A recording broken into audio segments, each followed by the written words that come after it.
Hello everyone. सो आज की जो हमारी वीडियो होने वाली है वो इसमें हम मेंस की आंसर राइटिंग डिस्कस करेंगे, जिसमें यूपी जुडिशरी और अदर स्टेट्स के मेंस में क्या क्वेश्चन आए थे उनके आंसर दिए जाएंगे और क्वेश्चन को आइडेंटिफाई किया जाएगा। सो जैसा आप स्क्रीन पर देख पा रहे हैं, इसमें फर्स्ट क्वेश्चन है, discuss the parliamentary and presidential form of government, also discuss its merits and demerits with reference to Indian constitution. ये आपका यूपी में 1984 में आया है, ये क्वेश्चन 1987 में एंड पॉलिटी में भी ये क्वेश्चन कई बार आया है। तो इसमें हम अगर देखें तो इसमें मैंने आंसर ये डिफरेंट सोर्सेज से पढ़ने के बाद और उसमें एनालाइज करने के बाद जब मैंने एक आंसर लिखा है जो आपके सामने है, तो इसमें आंसर लिख सकते हैं आप। The constitution of India establishes a parliamentary form of government both at the centre and the state. In this respect, the makers of our constitution have followed the British model in toto. Toto, I mean, you know very well that toto and total. तो constitution हमारा parliament form की बात करता है government की, और इसको जो हमने लिया है वो ब्रिटिश मॉडल से लिया है। ब्रिटिश मॉडल भी पार्लियामेंट्री फॉर्म के बारे में बात करता है। यूएसए में तो प्रेसिडेंशियल फॉर्म ऑफ गवर्नमेंट है, जैसा कि आप सबको मालूम है। तो the essence of parliamentary form of government is its responsibility towards legislature. It is divided in 3 parts, that is Lok Sabha, Rajya Sabha and president. So जैसा आपको मालूम है कि पार्लियामेंट्री फॉर्म जो गवर्नमेंट होती है वो लेजिस्लेचर को आंसरेबल होती है। ये आपके आर्टिकल 74 आई थिंक है, इसमें भी दिया हुआ है कि council of minister responsible for the house of the people. So इस पार्लियामेंट्री फॉर्म ऑफ गवर्नमेंट में तीन पार्ट में डिवाइड होता है, ये Lok Sabha, Rajya Sabha and president. President is constitutional head.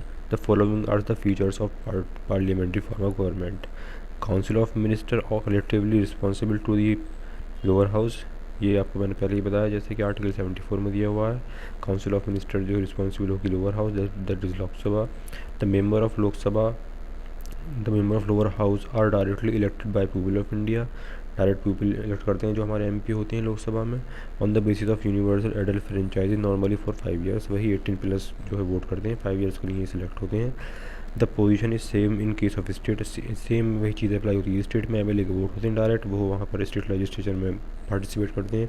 This government is therefore called as responsible government. Okay, in case of presidential form of government, president is directly elected by the people, whereas in parliamentary form he is elected indirectly by electoral college. Those who claim and favor presidential form of government claim following advantages। वही है कि presidential form में president direct elect होता है, जैसा कि आप USA में इसका एग्जाम्पल देख सकते हैं, और पार्लियामेंट्री फॉर्म में इनडायरेक्ट इलेक्शन होते हैं प्रेसिडेंट के, जो आपको मालूम है इलेक्टोरल कॉलेज के होते हैं, जो आर्टिकल 52 ऑनवर्ड्स आप पढ़ सकते हैं। अब जो इसको प्रेसिडेंशियल फॉर्म ऑफ गवर्नमेंट को क्लेम करते हैं उसके एडवांटेज बताते हैं, वो ये हैं। फर्स्ट है, chief executive is relatively free from sectional and party disputes, his terms in fixed and thus it ensure stability of government and president can devote time for development of country. दोबारा पढ़ते हैं, chief executive is relatively free from sectional and party disputes. वही है कि जो chief होगा वो party dispute से इन सब से अलग रहता है, इसकी टर्म फिक्स होती है और स्टेबल गवर्नमेंट होती है। तो ये अच्छी पॉलिसी इम्प्लीमेंट कर सकते हैं, अच्छा डेवलपमेंट की बात कर सकते हैं। वो आपको भी मालूम है कि अगर फ्लेक्सिबल गवर्नमेंट हो, बार बार चेंज होती रहती है, तो उसमें कोई भी अच्छे से काम नहीं हो पाता। अगर वो फिक्स गवर्नमेंट है, उसका इंश्योर स्टेबिलिटी है गवर्नमेंट में, तो उसमें ज़्यादा अच्छा डेवलपमेंट होता है। He is free to choose his ministers team from best talent available in country and not restrict to elected representative। जैसे कि आपको मालूम है, ये हमारे सीईओ काउंसिल ऑफ मिनिस्टर होती है, ये मिनिस्टर्स में से इलेक्ट होते हैं, जो एमपीज होते हैं उनमें से लेते हैं। इसमें प्रेसिडेंशियल फॉर्म ऑफ गवर्नमेंट में ऐसा कुछ नहीं है, किसी को भी ले सकते हैं अपने हिसाब से जो उनको बेस्ट टैलेंट लगता है कंट्री में से। On the other hand, who favour parliamentary form claim these advantages, जो पार्लियामेंट्री फॉर्म ऑफ गवर्नमेंट को सपोर्ट करते हैं उनको ये बताते हैं, it is responsible government and ministers are accountable to legislature. यही है कि उनकी मोनोपोली नहीं चलती मिनिस्टर्स की, उनको हाउस को आंसर देना होता है, लोकसभा को आंसर देने के लिए उनके पास अपोजिशन भी होती है, उनकी पार्टी भी होती है, क्वेश्चन होते हैं। आप अगर पार्लियामेंट का पार्ट पढ़ेंगे तो उसमें आपको मालूम चलेगा क्या क्या क्वेश्चन पूछ सकते हैं, क्या क्या होती है। तो ये रिस्पॉन्सिबल गवर्नमेंट हो गई। सेकंड है, PM who enjoys 2/3 majority of parliament is more powerful than the president of USA. वही बात है कि 2/3 मेजोरिटी अगर मिल गई पार्लियामेंट में पीएम को, तो वो प्रेसिडेंट ऑफ यूएसए से ज़्यादा पावरफुल होता है। थर्ड है, power is divided so it can't be misused. Power divide होती है, जैसा कि आप जानते हैं, लोकसभा हुआ, राज्यसभा हुआ, प्रेसिडेंट हुआ, ये कोई भी चीज़ ऐसी आर्बिट्ररी नहीं हो सकती कि जिससे मिसयूज़ हो सके।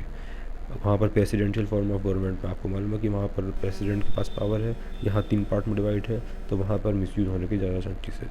तो इसमें को मैंने टेबल फॉर्म में लिखा है। पार्लियामेंट्री फॉर्म में लोकसभा होता है, काउंसिल ऑफ मिनिस्टर्स होते हैं, प्रेसिडेंट होता है, और यहाँ पर वीटो प्रेसिडेंशियल फॉर्म में veto power and can override the parliament. Veto power होती है प्रेसिडेंट के पास में, जो कि पार्लियामेंट से ओवरराइड कर सकती है। सेकंड है president is elected indirectly and enjoy nominal power. Indirectly होता है, आपको मालूम है, रियल हेड जो होता है पीएम होता है, प्रेसिडेंट सिर्फ साइन वगैरह उसके नाम पर डिसीजन लिए जाते हैं, लेकिन मेन जो काम करते हैं वो council of ministers and prime minister करते हैं। प्रेसिडेंटल फॉर्म में वहीं में प्रेसिडेंट डायरेक्टली इलेक्ट होता है पीपल ऑफ कंट्री के द्वारा। सो लास्ट में आप कंक्लूजन में ये लिख सकते हैं, both form have their own benefits and limitations and India enjoys the parliamentary form of government which is totally based on British system. तो ये आपका ये क्वेश्चन यहाँ पर तैयार हो गया, जिसमें आपने जाना कि पार्लियामेंट्री फॉर्म और प्रेसिडेंशियल फॉर्म में क्या डिफरेंस है। ये क्वेश्चन आप ऐसे भी लिख सकते हैं, और आपको कुछ इसमें एड्रेस करना है, एक आध दो केस लॉ वगैरह डाल के इसमें कर सकते हैं।